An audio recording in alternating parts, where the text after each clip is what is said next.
like I could just die any minute. Going for a ride down the side, PCH, country limit. I don't need a guide, follow lights, take me where I wanna visit. Are you alive? I'll just breathe in, 'cause I've been living life right like I could just die any minute. Going for a ride. Kapag sinabing beginners, sila yung mga nakakailang buwan pa lang sa pagbubuhat. Maaaring 1 buwan pa lamang o 3. Pero kapag sinabing super beginner, sila yung ni minsan ay di pa nakakapasok sa gym. Di pa nakahawak ng dumbbell o kahit anong gym equipments. Ibig sabihin, sila yung ngayon pa lang magsisimula sa pagbubuhat. Kaya kung ikaw ay isa sa mga super beginner, para sa iyo ang video ito. Dahil bibigyan ko kayo ng workout program. Workout program na magiging gabay nyo upang sa pagpasok nyo ng gym ay alam nyo agad ang gagawin nyo. Batiin ko muna sila Eher Mark Takbobo at si Tambuki Kay Vlogs ng Team Mix Lechon Manok. Salamat sa inyong suporta mga kaprakti.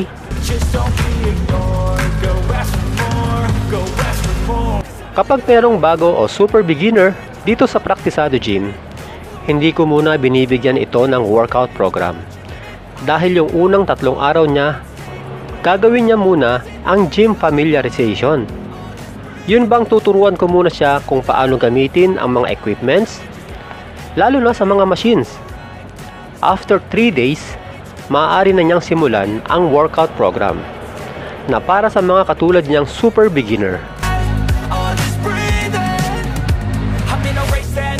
Ang 4 na beses kada linggo na pagbubuhat para sa mga super beginners ay napakagandang bilang. Hindi mo kailangan ng 5 o 6 na araw kada linggo sa pagsisimula mo sa gym. Ito ay upang hindi mabigla ang iyong katawan. Sa 4 na araw na pagbubuhat kada linggo ay sapat ang pahinga mo upang magkaroon ka ng muscle recovery. Kanina nabanggit ko yung unang 3 araw na gagawin mo sa pagpasok mo sa gym. Ito ay para makabisado mo kung paano gamitin ang mga equipments. Sa 3 araw ding ito, dito na rin itinuturo yung mga proper form sa bawat exercise. Kung sa tingin nyo ay kulang yung 3 araw, pwede nyo naman gawin ito ng 5 araw o hanggang sa makabisado nyo ang lahat ng mga dapat nyong malaman.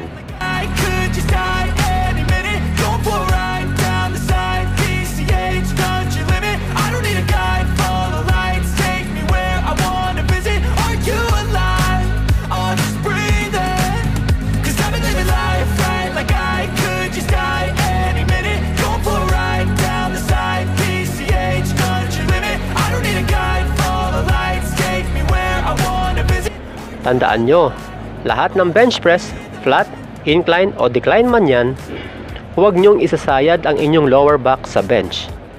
At sa inyong pagkakahiga sa bench, iatras ang mga balikat. Gawin ito ng kontrolado.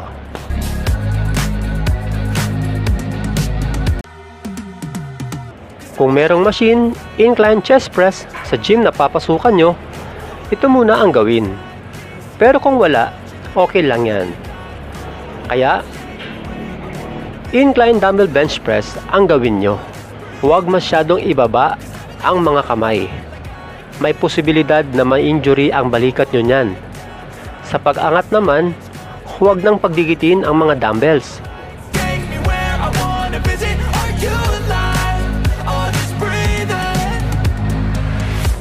Red lights, driving at night, windowless ride, feeling alive, nothing in sight, forever in flight, follow those lines, we'll make it this time, blurry street lights, work as a guide to memories that we're making tonight. Muli, kung may machine, ito muna ang gawin. Kung wala, gawin ang dumbbell press. Dito sa dumbbell press, iabante ng bahagya ang mga balikat at huwag itutuwid ang mga kamay sa pagtaas ng mga weights. Dito sa dumbbell side raise, sa pag-aangat ng mga kamay, huwag ilalagpas ang dumbbell sa level ng inyong siko. Sa halip, dapat mas mababa ito sa siko o pwede ring pantay sa siko habang ginagawa ang exercise na ito. Kung walang ganito sa gym, dumbbells ang gamitin.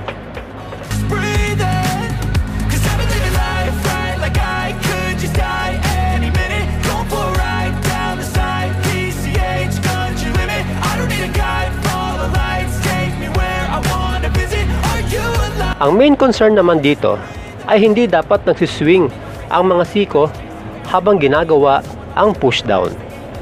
Gawin din ito ng full range of motion o sagad sa pataas at sagad sa pagbaba. And it's long fights with yourself all the time to get your mind right. But if you put in the work, you can find the light, alright? I'll do anything. Ang tip ko dito sa close grip bench press ay huwag masyadong paggigitin ang mga kamay. Para sa akin okay na yung 1 foot o isang ruler ang pagitan ng mga kamay. If that's just what I gotta die, it's too short to care about what you can't afford. Memories are in what you explore, so just don't be ignored. Go after. Sa day 2, kung saan back, biceps at legs ang iyong program, laging unahing gawin ang deadlift. Pero sa pagkakataong ito, dumbbell ang gamitin sa halip na long bar.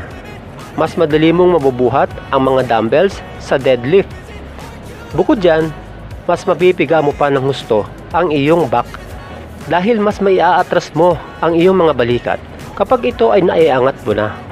The age country limit. I don't need a guide, follow lights, take me where I want. Ang pinakasikreto dito ay hilahin ang weights sa pamamagitan ng inyong siko. At imbes na pababa ang direksyon ng mga siko, mas effective ang wide grip lat pull down kung dadalhin mo ito papunta sa iyong likod. 'Cause I've been living life right like I could just die any minute. Going for a ride down the side, PCH country limit. I don't need a guide, follow lights, take me where I wanna visit. Are you alive? Or just breathing? 'Cause I've been living life right like I could just die any minute. Going for a ride down the side, PCH country limit. I don't need a guide, follow lights, take me where I wanna visit. Are you alive? Sa drag curl, habang inaangat mo ang weights, umaatras ang iyong siko. Ibig sabihin, di mo dapat ilalayo ang bar sa iyong katawan. Street lights work as a guide to memories that we'll make it tonight. Oh yeah, we'll make it tonight. Yeah. I'll do anything that I feel like I wanna do. I'm living life like I got nothing left to prove. No end in sight, just always staying on the move. I'll go all night if that's just what I gotta die. It's too short to care about what you can't afford. Memories are in what you explore, so just don't be ignored. Go ask for more, go ask for more. 'Cause I've been living life right like I could just die any minute. Going for a ride down the side, PCH country limit. I don't need a guide, follow lights, take me where I wanna visit. Are you alive? Or just breathing? 'Cause I've been living life right like I could just die any minute. Going for a ride down the side, PCH country limit. I don't need a guide, follow lights, take me. Dahil 4 times a week ang gagawin mo, ganito ang magiging itsura ng iyong program. And everybody's chasing fast, they wanna be that someone on the screen at last. They ain't looking inside for their needs in life. Sa mga big muscles gaya ng chest, back at legs, gumawa ng 3 sets at 10 reps. At sa mga small muscles naman gaya ng shoulder, triceps at biceps, gumawa ng 3 sets at 12 reps. Ulitin ko lang mga kaprakti, ang workout program na ito ay para lamang sa mga super beginner. At pagkatapos ng isang buwan, maaari na kayong magdagdag ng iba pang exercise o di kaya ay magdagdag ng sets. Ibig sabihin, dapat magle-level up na kayo after 1 month. Hanggang sa muli mga kaprakti, God bless!